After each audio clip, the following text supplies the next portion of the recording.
First fall camp is in the books. What did you learn about your team that you did not know going in? Great question. This was different because it was a different team from the spring. Like, so there was a lot of unknowns. But what I like coming out is that we got functional depth on the D line. Didn't know initially how the transfers were going to mesh with the guys that were already on the roster, but that's been a very, very smooth transition and made the competition in that position even better. I learned that the guys got to learn how to take care of their body a little bit better. You know, I was anticipating that they would be, a little bit more in tune with the recovery aspect of practice. I think, of the process. Practice was structured different maybe than what they were used to. So I got to do a better job of helping create that mindset and just a culture that embraces nutrition fully and embraces the process of recovery. How healthy is the team? Before we talked about recovery.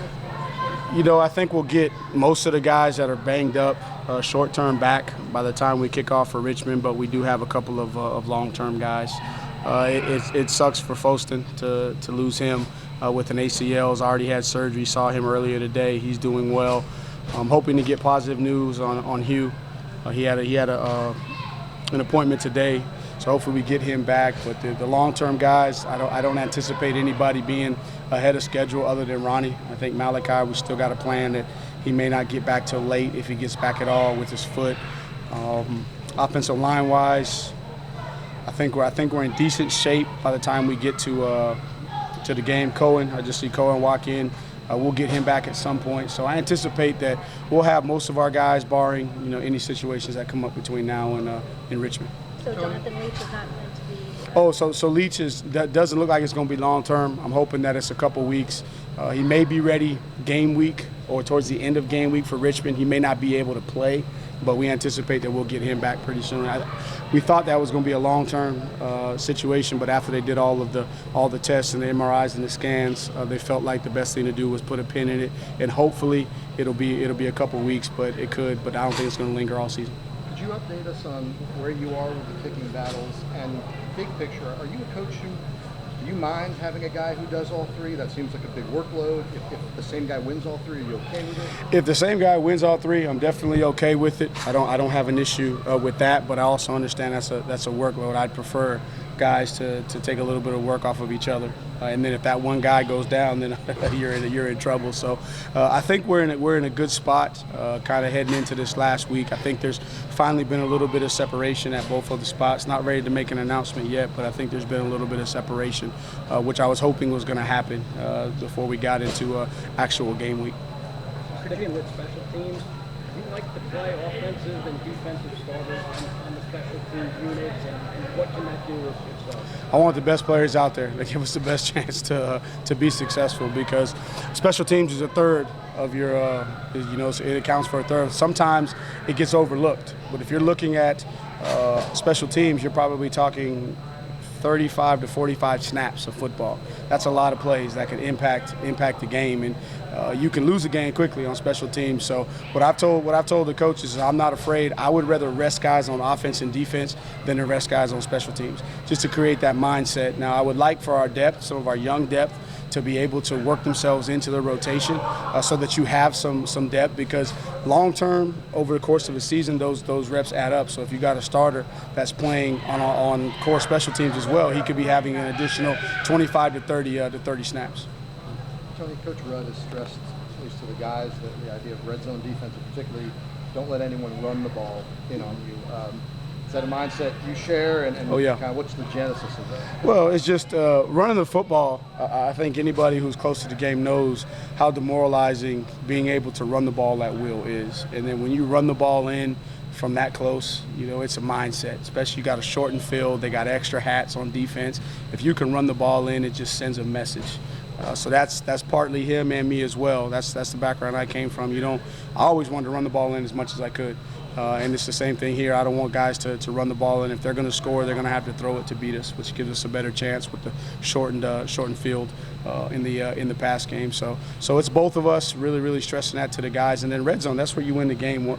Our seventh component of our plan to win is to win third down, win the red zone. And for us, you want to be roughly 67% or better scoring touchdowns in the red zone. Turnovers are critical. You know, a turnover in the red zone is almost like two, equivalent of two, because you lose points. If you're in the red zone, you would say that you should be high percentage of hitting the field goal. So you at least got points. You turn the ball over, you lose points, and you lose the ball. So that's why today we started right out the gate, right after special teams. I put the ball on the 7-yard line, said it's 3rd and 7, 3rd and goal on the 7. Both of you got to be ready. And we've done a lot of red zone work. Pretty much the last week and a half, a portion of our pass scale has been in the red zone. Certainly when you get down to the 1 to 2, you have personnel groupings. Mm-hmm. When you're in the red zone, 20 and in, you're going to have your DBs on the field.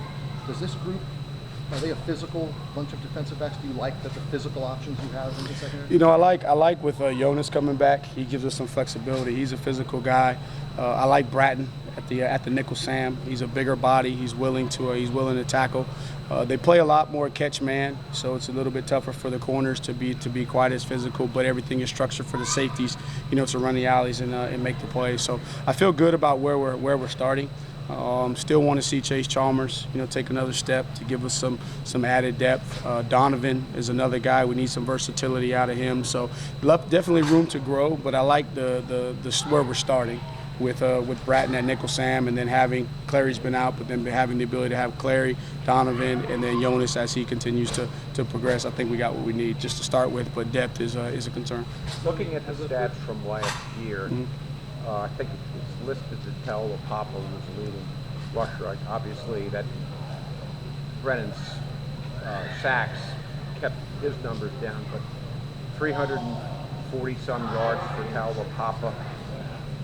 What do you feel about the rushing game? What would you like the rushing game to amount to over the season? Right, I don't know if I have a particular number in my mind. It's just more. 392 is not very high for your leading rusher. No, not at all. And the biggest thing is being effective and efficient and being balanced, meaning that if it's 3rd and 3, we don't have to be 100% throwing the football. We can run the ball and be effective. We can be plus 4 yards on first down. I don't know if we have a back right now that's a big home run hitter like a Travis Etienne. Travis was an eraser. That's kind of unfair to compare those guys to him, but I think we got some guys that can definitely hit some big runs, and that's what you've seen so far, and I hope that it carries over and translates into the season. Is we haven't had the big home run runs like Parrish had in the spring game, but there's been a good amount of 15, 20, 25-yard runs, which allows us to be balanced, stay aggressive, and then now the defense has to honor the play action pass. So when you turn around and you're showing stretch action, they got to run to the stretch because they know that you can hand it off and you can get at least 4 yards. From what you've seen, it needs to improve. Yeah, it needs to improve, but I'm pleased considering, 2J is probably the guy that gets the toughest rap because all the guys left, but he hasn't had a consistent group of 5 guys for 2 practices in a row. In the last couple of scrimmages, we've been able to run the ball, which is something I'm challenging the defense. Now, Smiley was out, Devontae was out. They didn't have some of their top guys in. But I'm starting to see the mentality showing up on the offensive line.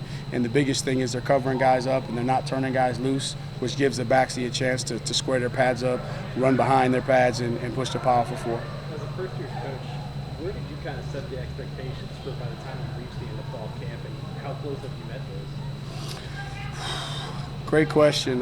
Hard to say where I set them as a coach because I really my vision's a little bit skewed at times considering what I've seen for the last 7 or 8 years. So in fairness to the guys, the biggest thing is I just wanted to see the core values continue to be displayed on a daily basis, chasing the ball, getting on and off the field, the little things, see some competitive days where it's not lopsided. There's probably been more lopsided days. One group had a better day than the other, then it's been just truly competitive, and some of that is attributed to the guys being down throughout the course of practice. But I like where the mindset of the guys are. I like just the attentiveness they've had in the meetings, the embracing of the different approach to building team that we've brought in as a staff. So I feel good about where we are as a team. Now physically, we got 2 weeks to get ourselves ready to play. I don't think we're ready to play today, and I got to do a good job making sure that I help these guys embrace the outside of practice things that they need to do to be ready to play fast on September 3rd. Coach, is there any? How disruptive is Vince Smiley when he's healthy, and his athleticism moving inside, is that a big advantage for him over the guards? You know, that and he's put on some weight too. He's about 280 pounds, and he's still the quickest we got on that side of the ball. And so it gives us some great versatility that you can stay in your 4-man front and kick him down inside, 3-man front. He could go and play a 4 technique, and then if you need to go into a rabbit situation, you can put him inside or outside. And so he's been the most disruptive guy. Another guy that's been disruptive that probably hasn't gotten as much attention in his name called as much as Camper. When Camper's in there, he's a hard-working guy. He's disruptive. Cam Butler's been disruptive. So at times, you know, the guy that was disruptive early on that I've been challenging is Carter Jameer. I think that he's got to really come on and be more disruptive, and it could be just commanding double teams. If he can command and own those double teams and force teams to have to double him, then it's going to allow the one-on-ones for the Smileys, where Smiley can take over with his athleticism. But he was down for a couple days with his ankle, but he was back today, and he looked fast. Coach, of all the players that you foresee being in the mix to start, which players have been the biggest revelation to you as making strides of improvement from spring to summer? The first one that would jump off for me is Ty Furnish. He's a guy. Center was a big question mark for us, and I think expectations-wise, we thought it would be Justice, a bigger body, but Ty's really taken over there and given us confidence that even though he might be a little bit undersized, he's going to scrap, he's going to fight, he's smart, he can set the table, make all the calls. Parrish is another one that's really exceeded some of my expectations. I knew that he was a guy that had a good feel for the outside zone. The questions I had is just how tough is he going to be? Is he going to put his foot in the ground and stick it up in there? And he's shown that so far. Defensively, you know, Ahern's a guy that's really stepped up. He was a guy that was banged up a little bit in the spring. Didn't get to see as much out of him as I wanted to, but he's been a pleasant surprise. You know, Aaron and Jameer, I knew they were going to be steady. Ben just continues to improve. You know, I talk about him a lot. Those are the guys right now that jump out as guys that have improved.